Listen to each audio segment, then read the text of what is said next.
shaalacow xasan abaartan intay dhicin ka hor lo maxaa ku joogay lo waxa ii joogta 100 naf 100 saacad ii joogta haye 100 saac maanta waxa ka joogta 14 naf haye intay kala way dhamaatay ari maxaa ku joogay ari wuu badnaa laakiin wixii lo biyo ku cabtay wixii kala waxa ka joogta 50 naf ka joogta arina oo ariga intaad iibisaad lo'da biyo ku siinaysay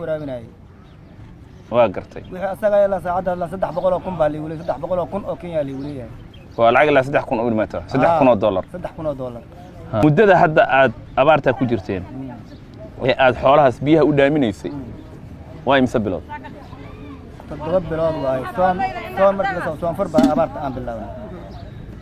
haye soon far sida taal arafasi ka safar mawlud maalmadoona bisha darab ku noo bilaabay haye waa bilaha islaamka ku tirinaya صح 7 bilood abaar ku jirnay toos 6 bilood laakiin biyo uga cabiyaan oo lacag u bixinay biyo dhaaminaysay biyo dhaaminay marka arigaad iibinaysay lacagta ariga ka soo gasha yaad biyo ku dhaaminaysay oo looda ku dhaaminaysay looda biyo ku waraabinay waa gartay loodii markaad intaas hadda joogtaa inta markaa joogto intaas 14 kana faa joogtaa lo ooyee oo iyadana waxay tahay hadda sheegi karin ooyee iyadoo la qaadayaan ka soo tagay hadda ka soo cararay xagee waxaan looda igoor markay meesha waraq biyo ay ku taali waayaan xagga oo la cararay buula xaaji haye meesha looda ku dhamaatay waa buula xaaji way meesha loo iga dhamaatay waa degmada Kismaayo waa degmada Kismaayo way haye meesha loo iga dhamaatay meesha marka 14 ka la soo cararay roobkan soo raacay meel la yiraahdo Santaro ka sokayso la yiraahdo Walmura waa dasi meel agteeda yaan kaga soo tagay looda hadda cid u soo cararay inta ku soo hartay inta ii soo hartay ilmihii iyo xaaskina aaway waa maxaa uga tagay meesha looda goor buyada ay kaga cabsiina oo waraq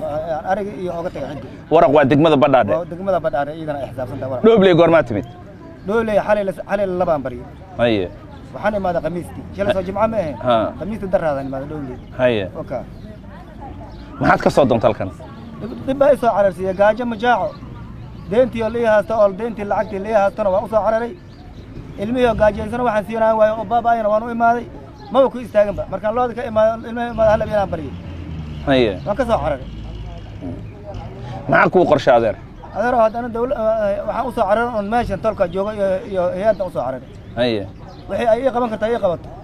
guddiga abaaraha waad la kulantay guddiga abaaraha waa la kulmay ma u sheegtay arrintaada hadal ma had u tuuray laakiin hadda markii iyada ahayd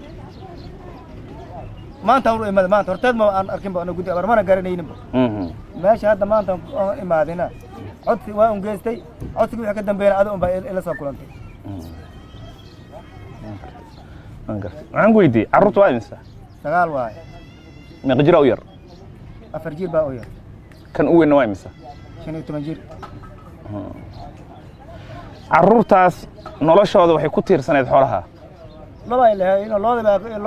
ku noolaayeen oo maartay ay ku noolaayeen loodana way dhamaatay wax ku talagal ah oo maanta ama birri rabto inaad samayso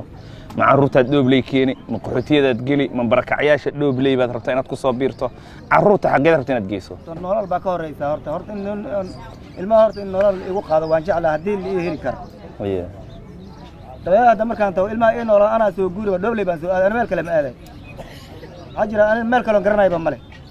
qab kale aan ka saay ma jirto noloshaadii hore markaad xoolaha lahayd looda ku dhaqnayd ariga ku dhaqnaa bal wax iiga sheeg noloshayda markaa xoolaha ii dhaqnaayeen si xayaatiyaan ku noolaa oo waan noolaa hadii nin xoolihiisa wato oo hantidiisa wato oo ilmaha garoorta dhamaayeen oo caanaha dhamaayeen oo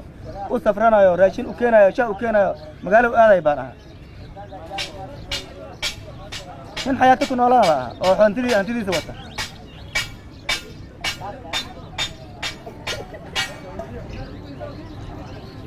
haddana aqba beel baan taagnahay waxaan ahay ba ma jirto